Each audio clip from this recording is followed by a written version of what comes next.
menceritakan status terkini dari Bosca Robotic Telescope. Proyek ini sebenarnya sudah dimulai sejak tahun 2011 akhir sampai sekarang, jadi hampir 10 tahun.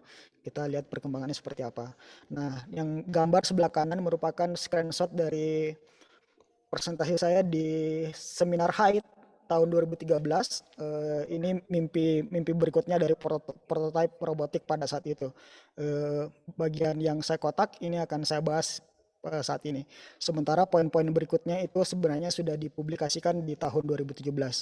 Nah, saya akan mulai dari bahwa hampir setiap observatorium itu akan butuh stasiun cuaca dan informasi awan. Karena kita butuh informasi tersebut apakah bisa melakukan pengamatan atau tidak. Jadi kita butuh informasi temperatur, kelembapan, kecepatan angin, sudah masih gelap atau masih terang, kemudian apakah pada saat itu hujan, basah atau kering, ataukah mendung, berawan atau cerah. Nah, berikutnya adalah bagaimana sebenarnya cara kita mendeteksi awan. Yang paling mudah tentunya dengan menggunakan kamera yang kita arahkan ke langit. Tapi agak sulit mengkuantifikasi dari citra tersebut, dari citra kamera yang mengarah ke langit, langsung diartikan apakah ini terang, apakah ini mendung, ataukah ini cerah. Cara berikutnya adalah dengan menggunakan citra satelit dan prediksi cuaca. Tentu saja ini juga tidak in situ, artinya ini pengamatan dari luar.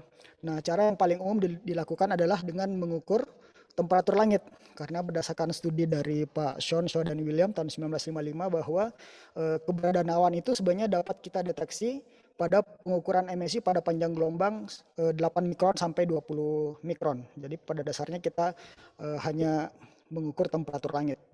Tentu saja metode ini punya keterbatasan, artinya yang pertama tidak dapat menentukan lokasi awan di langit karena dia hanya medan pandangnya terbatas ke arah zenit biasanya, jadi dia tidak bisa mengetahui apakah di horizon itu cerah ataukah di tempat lainnya cerah. Dia hanya melihat kondisi di daerah zenit. Kemudian yang kedua masalah akurasi, karena pengukuran temperatur langit itu akan sangat terpengaruh oleh variasi temperatur ambiennya. Artinya kalau di sekitar sensor itu ada pemancar panas, itu akan sangat mempengaruhi. Kemudian ada partikel-partikel lain di atmosfer kita yang sangat boleh jadi mengganggu pengukuran temperatur langit. Misalkan ada CO2 ataukah lapisan ozon ataukah ada debu yang sebenarnya sedang dominan di atmosfer kita. Kemudian yang tadi saya cerita tentang medan pandangnya yang terbatas. Nah, tahun 2019, akhir 2019, benda ini datang di Observatorium Bosca, sebuah cloud watcher yang dilengkapi segala macam sensor yang dapat mengukur apa yang kita inginkan tadi. Jadi kita punya temperatur langit, kita punya temperatur ambien, kelembapan, kemudian sensor hujan, kecepatan angin, dan sensor cahaya. Kemudian dibuat pula software yang sesuai dengan keinginan di Observatorium Bosca, karena aplikasi bawaan dari perangkat tersebut punya limitasi yang sangat membatasi kemauan dari Observatorium Bosca. Oleh karena itu di reverse engineering melalui manual yang tersedia akhirnya sudah jadi dan kita dapat melihatnya secara langsung di web Observatorium Bosca. Jadi kalau saya tunjukkan, ini merupakan tampilan dari aplikasi tadi ya. Jadi kita bisa tahu apakah sekarang itu aman untuk membuka teleskop atau tidak. Kemudian ada kamera yang mengarah ke langit. Begitu pula ada data 1 jam terakhir, kemudian 24 jam terakhir, dan dilengkapi dengan data himawari yang dikeluarkan oleh BMKG. Nah, semua data ini itu diupdate setiap 15 detik. Baik, saya kembali lagi ke sini. Lalu bagaimana cara berkomunikasi dengan sistem teleskopnya? Jadi tadi sensor tadi itu mengeluarkan data, single data line di sini yang kita gunakan untuk mengoperasikan apakah teleskop sekarang boleh bekerja atau tidak. Nah, berkas ini disimpan dalam sebuah server file di Observatorium Bosca, disimpan di kantor besar. Nah, kemudian informasi cuaca ini akan selalu direkam pada setiap metadata dari citra. Jadi belakangan kita akan tahu berapa temperatur ambien pada saat itu, berapa dew point-nya, berapa kecepatan angin, berapa temperatur langit, dan sebagainya. Nah, berikutnya oleh kamera tadi, hasilnya seperti yang tadi kita lihat, saya cepat saja di sini. Intinya kita punya rekaman kondisi langit melalui kamera hampir 24 jam. Jadi kita punya time lapse-nya dan juga kita punya geogram. Geogram itu hanya dipakai untuk aurora sebenarnya, tapi pada dasarnya ini adalah potongan penampang utara selatan beberapa piksel pada tengah kamera. Ini dapat kita langsung melihat kondisi cuaca pada saat itu, apakah cerah atau berawan. Kemudian berikutnya adalah sistem otomasi gerak atap. Ini rasanya di sesi poster tadi Pak Agus dan Pak Maman sudah cukup jelas tentang mekanik dan elektroniknya. Di sini saya membahas saja tentang mikrokontrollernya. Jadi sistemnya sebenarnya sederhana, hanya membuka, tutup, stop, apakah terkoneksi, kemudian status motornya sedang berjalan atau berhenti, dan segala macamnya. Dan itu semuanya sudah distandarisasi dengan driver ASCOM, artinya kita bisa kendalikan apapun perangkat astronominya selama dia kompatibel dengan ASCOM, artinya atap teleskop ini bisa kita gerakan dengan otomatis. Lalu semuanya tadi kami berusaha mengintegrasikan sistem cuaca dan sistem gerak atap dan gerak teleskop. Jadi kalau sensor cuacanya mengatakan bahwa pada saat itu aman, berarti boleh membuka. Tapi kalau sedang tidak aman, berarti teleskopnya harus istirahat, kemudian harus parkir dan menutup atap. Berikutnya tahun 2019 akhir juga itu dipasang absolute encoder pada sistem robotiknya yang berakibat bahwa posisi eksak setiap saat dari teleskop tersebut itu akan selalu diketahui bahkan ketika powernya sedang dimatikan. Kemudian juga karena dia punya akurasi yang sangat tinggi, itu berarti bisa mengeliminasi kesalahan periode maupun kesalahan backlash. Bahkan kalau ada dorongan angin sekalipun atau terdorong dengan gaya tertentu, kita bisa mengkoreksi dengan sangat cepat. Lalu sempat dibangun pula 2 menit lagi. Baik Pak, saya percepat. Kita juga membangun sub-arc second guiding, artinya dengan kamera utama kita bisa melakukan guiding. Misalkan pada pengamatan eksoplanet, kita ingin bintang tersebut jatuh pada piksel yang sama selama bahkan 5 jam sekalipun, itu memungkinkan.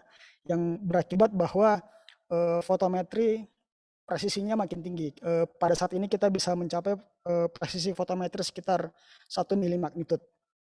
Kemudian sistem schedulingnya, semuanya sekarang dikerjakan, semua pekerjaan robotik itu dikerjakan oleh sistem scheduling. Jadi kita cukup memasukkan batasan waktu, kapan harus dia mati, ketinggian, air mas, jarak bulan, dan kondisi cuaca. Nanti sistem schedulingnya akan menjadwalkan kapan benda tersebut akan dia mati. Ini misalkan teleskopnya mengamati beberapa objek pada saat yang bersamaan, ya, kira-kira seperti itu. Ini contoh pengamatannya, ada asteroid, kemudian bintang ganda, ada di samping kanan ini ada fotometri bintang variabel yang dilakukan oleh mahasiswa UNJ. Jadi ada mahasiswa PKL yang mengontrol secara jarak jauh teleskop robotik. Kemudian yang bawah ini adalah kurva cahaya eksoplanet dengan delta magnitude sekitar 0,02 magnitude, ya. Jadi sangat presisi. Nah, kesimpulan dan sarannya bahwa sistem atap dan sensor cuaca ini memungkinkan operasi teleskop tanpa pengawasan sekalipun. Jadi astronomnya tidak perlu lagi begadang jagain teleskopnya, biarkan teleskopnya bekerja sendiri. Kemudian sistem tracking dan guiding dengan akurasi tinggi memungkinkan pengamatan fotometri dengan presisi yang sangat tinggi. Lalu sistem schedulingnya memungkinkan operasi teleskop otomatis dan lebih efisien. Nah, sekarang rasanya sistem BRT ini sudah cukup robust dan komplit sekali, mulai dari menyalakan sampai mematikan. Jadi saya rasa sangat layak untuk direplikasi di teleskop lain. Saya kira begitu Pak Seno, saya kembalikan. Baik, terima kasih, luar biasa. Ya, saya buka pertanyaan, silakan. Pak Nitya, tolong bantu saya kalau saya nggak lihat raise hand. Mohon izin bertanya Pak Sena. Oke, silakan. Apakah sistem ini sudah mulai membuka kesempatan untuk request objek diamati, Pak? Ya, makasih Pak Rorom. Untuk proposal sebenarnya memang belum terbuka secara publik, ya. Jadi sistemnya masih silahkan mengajukan proposal ke Observatorium Bosca. Setelah proposalnya diterima, baru kemudian user tersebut memasukkan job ke dalam sistem scheduler. Jadi belum seperti LCOGT yang langsung secara otomatis proposal dan orangnya memasukkan objeknya atau jobnya. Oh ya, baik. Tapi secara apa namanya garis besar semacam jendela kesempatannya itu sudah